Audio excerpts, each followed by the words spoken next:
The absent father. The absent father is defined by distance. This isn't always physical. It's an emotional disconnect. He may be present at the dinner table, but absent in the child's world. His energy is elsewhere, absorbed by work, buried under stress, or entangled in his own unresolved past. He walks through the house like a ghost of responsibility, physically there, yet emotionally untouchable. The child is often forced into premature self-reliance. They learn to solve their own problems because no one else is available to listen, but they also learn a quiet, constant question that lingers. Am I worth the effort of your presence? The silent space he leaves is heavy. It shapes the child's future relationships with deep-seated issues of trust and authority. This father's gift is paradoxically often resilience and an intense inner drive. They are forged in the lack of support, teaching the child how to stand completely alone. His absence doesn't teach you independence. It teaches you isolation in the face of need. The authority father. Beyond absence lies the authority father. His presence is absolute and overwhelming. He believes that discipline and strict adherence to rules are the sole path to competence and safety. Rules are clear, rigid, and non-negotiable, and they apply equally to small transgressions and major mistakes. He doesn't offer warmth, he offers structure and consequence. Conversations are often one-sided lectures, never dialogues. His love is conditional on the child's performance and obedience. This father creates incredibly capable children. They are often punctual, deeply respectful of external hierarchy, and fiercely driven to succeed in established systems. But the unseen cost is often the child's inner voice and intuition. They may internalize his criticism as the only voice that matters, confusing obedience with self-worth. They are well prepared for the world's rigor and demands, but severely lacking in the emotional vocabulary to manage vulnerability. They learn how to perform brilliantly, but rarely how to simply be human and flawed. The traditional father. Beyond pure authority is the traditional father. His primary belief is in the established order. He doesn't invent the rules. He rigidly enforces the ones passed down by culture, religion, or his own upbringing. He views his life and his family's life through the lens of precedent. This is how things are done. His strength is his stability and predictability. The child always knows their role and the expectations placed upon them. He provides a profound sense of heritage and continuity in a changing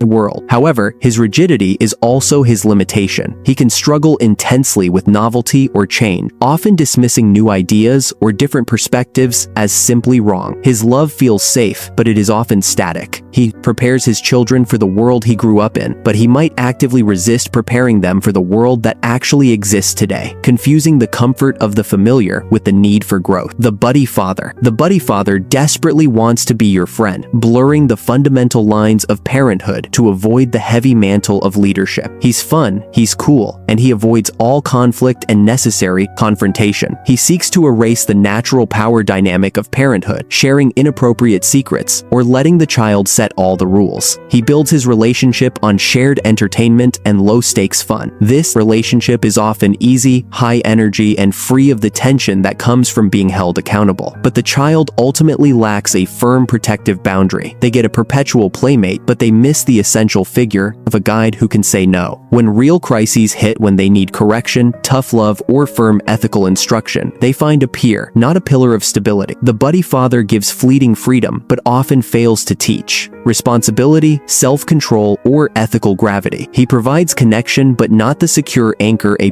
child needs to navigate true difficulty and become a fully formed adult. The idealist father. While some fathers focus on fun, others, the idealist father, focus on belief. He anchors his life in a singular cause, a political movement, a profound spiritual pursuit, or an artistic vision. His presence is defined by his passion. He sees the world in terms of large, sweeping narratives, and he tries to fit his family into that narrative. He instills a powerful sense of purpose and justice in his children, teaching them to stand up for something bigger than themselves. His children grow up with high ethics and a broad abstract view of the world, but his intense focus on the macro can lead to neglect of the micro, the small immediate daily needs of the Child. He might be fighting for the world's poor, but miss a school play or a cry for help. The child learns the weight of moral aspiration, but sometimes feels like a supporting character in their father's grand play, rather than the primary focus of his love and attention. The provider father. Most fathers live here. His core love is expressed entirely through the silent language of work and sacrifice. He sees his role as the absolute unshakable shield that keeps physical hardship and financial insecurity away from his family. He measures his success and his worth by his bank account, his job title, and his family's comfort. He is dependable, hardworking, and profoundly responsible in the material sense. Yet he is oft physically present but mentally distant, perpetually exhausted or focused on the next earning goal. He subtly confuses comfort with care and finance with true emotional fulfillment. He provides the perfectly maintained house but rarely the deep focused presence in the house. His children grow up physically secure in their resources, but they may struggle to feel seen or truly known beyond their material needs. They understand the brutal nature of sacrifice, but they rarely understand the simple power of vulnerability and shared silence. The mentor father. Beyond the material provider is the mentor father. He consciously shifts the focus from accumulating things to developing skills. He views his children as lifelong apprentices in the art of living, aiming to create independent, competent adults. He actively teaches you how to change a tire, manage a budget, negotiate a deal, or logically debate an idea. His conversation is centered on growth capability and long-term strategy. He guides with carefully framed questions, not simple commands, encouraging intellectual independence. This father cultivates powerful competence and deep self-trust, but his gaze is often focused so intently on the future capable version of the child that he can sometimes miss the child's immediate emotional present. He may prioritize learning a skill over simply comforting a hurt feeling. He values reason over emotion. This type of father equips you perfectly for the world's functional challenges, sometimes at the expense of your inner emotional peace and self-acceptance. The legacy father. The legacy father is an extension of the mentor, but his teaching is not just about competence, it is about inheritance. He believes his role is to pass down a name, a business, a deep-seated tradition, or a distinct philosophy. He sees the child as the crucial link in a long chain. He is driven by history and the future. His greatest gift is roots and identity. The child knows exactly where they come from and where they belong, but this deep sense of belonging can become a burden of expectation. The child may feel their life has been pre-written, feeling intense pressure to maintain the tradition rather than follow their own path. They may live under the weight of a past they did not choose. The legacy father gives his child everything except the freedom to fail or choose a fundamentally different life, confusing his child's destiny with his own desire for immortality. The unconditional father. The unconditional father is the highest expression of the role. He is not defined by any single strength but by unreserved acceptance. He is the synthesis of structure, empathy, and presence, yet he holds it all with genuine lightness. He doesn't love you because you succeed in his career or because you follow his rules. He simply loves you, period. His acceptance is the secure foundation, the oxygen in the room, never a reward to be earned. He provides boundaries and boundless safety. He teaches independence and models vulnerability. Crucially, he sees the child as a separate, whole human being whose path is their own. This father understands that his primary role is to be a stable, truthful mirror. He reflects the child's true, inherent worth back to them, without distortion, without condition. His greatest strength isn't in what he gives or what he demands, but in what he allows the child's full, authentic self to emerge safely and without judgment. The father's shadow is long, and his light is profound. His presence or his lack of it writes the foundational script of our lives. Whether he was a silent protector, a challenging mentor, or a completely unreserved supporter, his blueprint remains indelibly within us. Fatherhood is a quiet act of creation, and we are the constant evolving revision. If you'd like to see more ideas like this, subscribe to Plain and Clarity.